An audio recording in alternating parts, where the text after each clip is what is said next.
জানিয়ে দেব এই মুহূর্তে হাতে পাওয়া সর্বশেষ গুরুত্বপূর্ণ আপডেট বাংলা সংবাদ। শুরুতেই থাকছে ছাত্র সমাজ আওয়ামী লীগকে স্বৈরাচার হিসেবে ছুড়ে ফেলে দিয়েছে।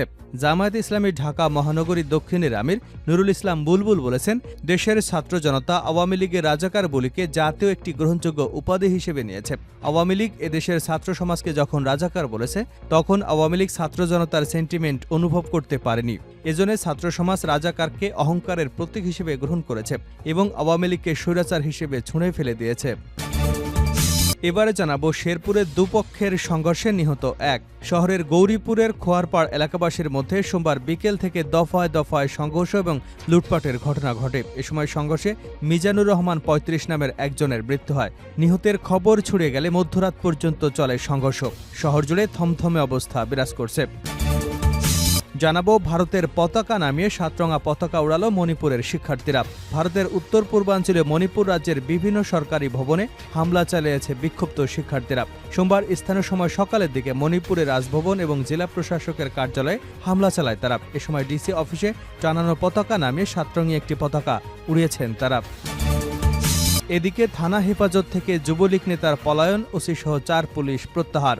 চট্টগ্রাম লোহাগড়া থানা হেফাজত থেকে পালিয়েছে সাইফুল ইসলাম ৩২ নামের এক যুবলীগ নেতা। তিনি লোহাগড়ার কলাউজান বালিপাড়া গ্রামের নজির আহমেদের ছেলে।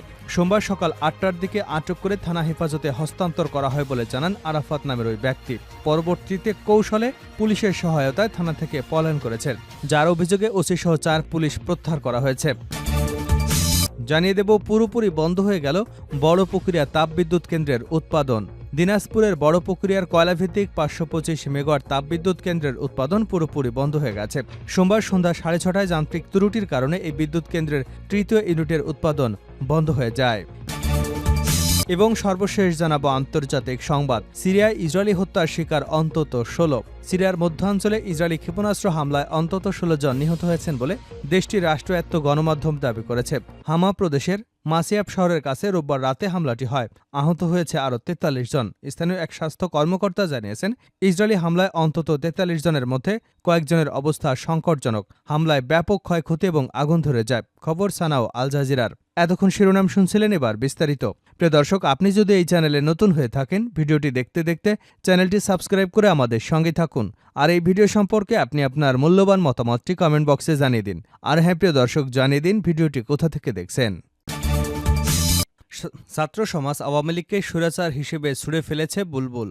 জামায়াতে ইসলামী ঢাকা মহানগর দক্ষিণের আমির নুরুল ইসলাম বুলবুল বলেছেন, দেশের ছাত্র জনতা আওয়ামী লীগের রাজাকার বলিকে জাতীয় একটি গ্রহণযোগ্য উপাধি হিসেবে নিয়েছে। আওয়ামী লীগ এদেশের ছাত্র সমাজকে যখন রাজাকার বলেছে, তখন আওয়ামী লীগ ছাত্র জনতার সেন্টিমেন্ট অনুভব করেন নাই। এজন্য ছাত্র সমাজ রাজাকারকে অহংকারের প্রতীক হিসেবে গ্রহণ করেছে এবং আওয়ামী লীগকে স্বৈরাচার হিসেবে ছুড়ে ফেলেছে।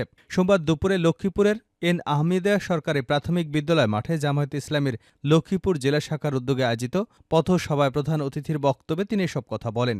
পরে তিনি সহ অতিথিরা বন্যার্তদের জন্য উপহার হিসেবে খাদ্য সামগ্রী তুলে দেন নেতাকর্মীদের হাতে। তিনি আরও বলেন, যাদের রক্তের বিনিময়ে বাংলাদেশ নতুন স্বাধীনতা, তাদের বিধি আত্মা ক্ষতবিক্ষত হৃদয় তখনই শান্তি পাবে যখন এই নতুন স্বাধীনতাকে আমরা অর্থবহ করে তুলতে পারব।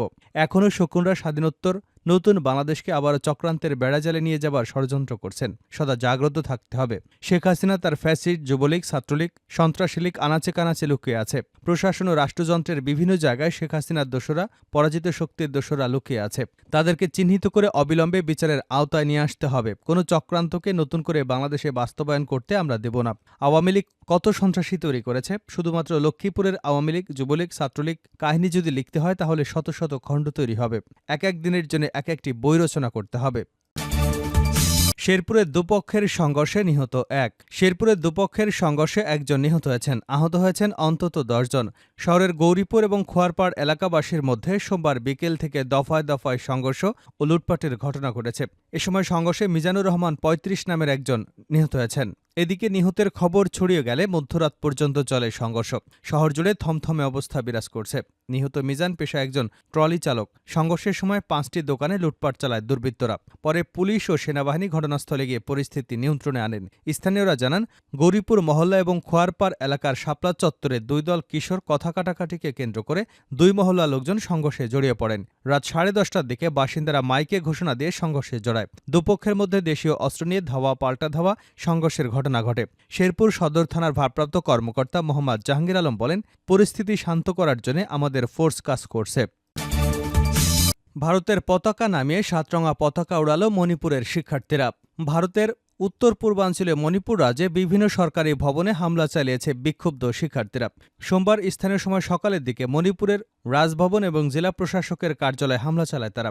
এ সময় ডিসি অফিসে টাঙানো পতাকা নামিয়ে সাতরঙা একটি পতাকা উড়ানো দেখা যায়। দেশটির সংবাদ মাধ্যম ইন্ডিয়া টুডের উত্তর পূর্বাঞ্চলীয় সংস্করণ এবং অনলাইন সংবাদ মাধ্যম ইন্টিমোজের প্রতিবেদনে এ তথ্য জানানো হয়েছে। ইন্ডিয়া টুডে বলছে, মণিপুরের শিক্ষার্থীরা সোমবার সেখানের প্রধান সরকারি ভবনে হামলা চালিয়েছে।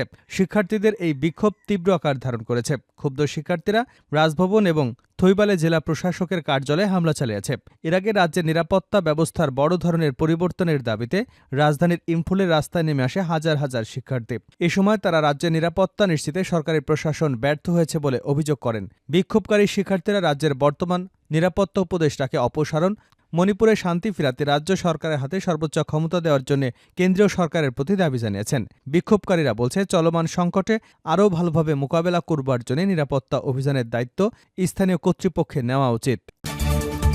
থানা হেফাজত থেকে যুবলীগ নেতার পলায়ন, ওসিসহ 4 পুলিশ প্রত্যাহার। চট্টগ্রামের লোহাগড়া থানা হেফাজত থেকে পালিয়েছে সাইফুল আলম 32 নামের এক যুবলীগ নেতা। তিনি লোহাগড়ার কলাউজান বালিপাড়া গ্রামের নজির আহমেদের ছেলে।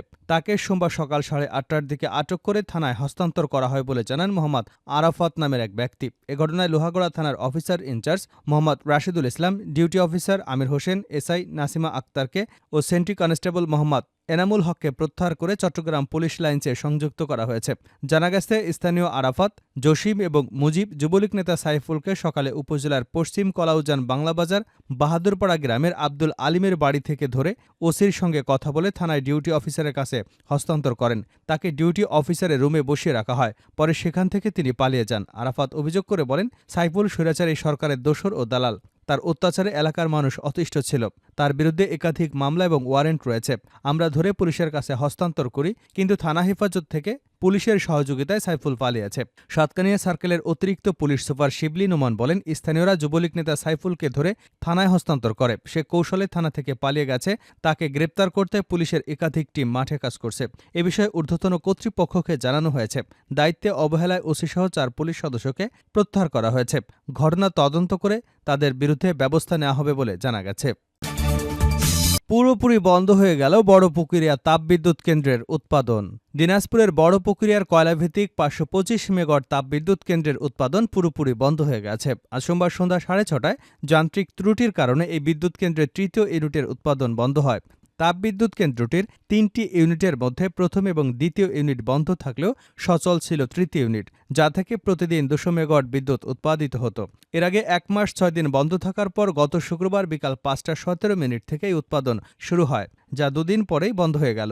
জানা যায়, বড়পুকুরিয়া খনি থেকে উৎপাদিত কয়লা দিয়ে 525 মেগাওয়াট বড়পুকুরিয়া কয়লাভিত্তিক তাপবিদ্যুৎ কেন্দ্রের উৎপাদন কার্যক্রম চালিয়ে আসছিল চীনা ঠিকাদারি প্রতিষ্ঠান হারবিন ইন্টারন্যাশনাল। 5 বছরের চুক্তি মোতাবেক আগামী বছর তাদের মেয়াদ শেষ হবে। চুক্তি মোতাবেক এ সময় উৎপাদন সচল রাখতে ছোট ধরনের মেরামত এবং যন্ত্রাংশ সরবরাহের কথা থাকলেও তার কিছুই করেনি চীনা ঠিকাদারি প্রতিষ্ঠান, যার কারণেই বিদ্যুৎ কেন্দ্রটি বারবার ত্রুটি দেখা দিলেও সঠিকভাবে মেরামত করা সম্ভব হয়নি। সে কারণেই বিদ্যুৎ উৎপাদন কাজ ব্যাহত হয়েছে বলে অভিযোগ উঠেছে ঠিকাদারি প্রতিষ্ঠানের বিরুদ্ধে। বড়পুকুরিয়া তাপবিদ্যুৎ কেন্দ্রের 3টি ইউনিটের মধ্যে প্রতিটি ইউনিট সচল রাখতে প্রয়োজন হয় 2টি করে ইলেকট্রোহাইড্রোলিক অয়েল পাম্প, যা ওই ইউনিটে জ্বালানি হিসেবে তেল সরবরাহের মাধ্যমে উৎপাদন কার্যক্রম সচল রাখে। কিন্তু 2022 সাল থেকেই 3য় ইউনিটের 2টির মধ্যে একটি পাম্প নষ্ট থাকায় যে কোনো সময় বন্ধের ঝুঁকি নিয়ে বিকল্প হিসেবে একটি ইলেকট্রোহাইড্রোলিক অয়েল পাম্প দিয়ে চলে আসছিল এবং এর উৎপাদন কার্যক্রম। ফলে মাঝে মধ্যে যান্ত্রিক ত্রুটির কারণে বন্ধ হতো তাপবিদ্যুৎ কেন্দ্রের উৎপাদন। একাধিকবার ঠিকাদারি প্রতিষ্ঠানকে বিষয়টি অবগত করলে তারা অজ্ঞাত কারণে আমলে নেয়নি। সর্বশেষ গত 6 সেপ্টেম্বর মেরামতের মাধ্যমে ইউনিটটি চালু করা হলে 2 দিনের মাথায় আবারও আজ সন্ধ্যায় যান্ত্রিক ত্রুটি দেখা দিলে তা বন্ধ হয়ে যায়।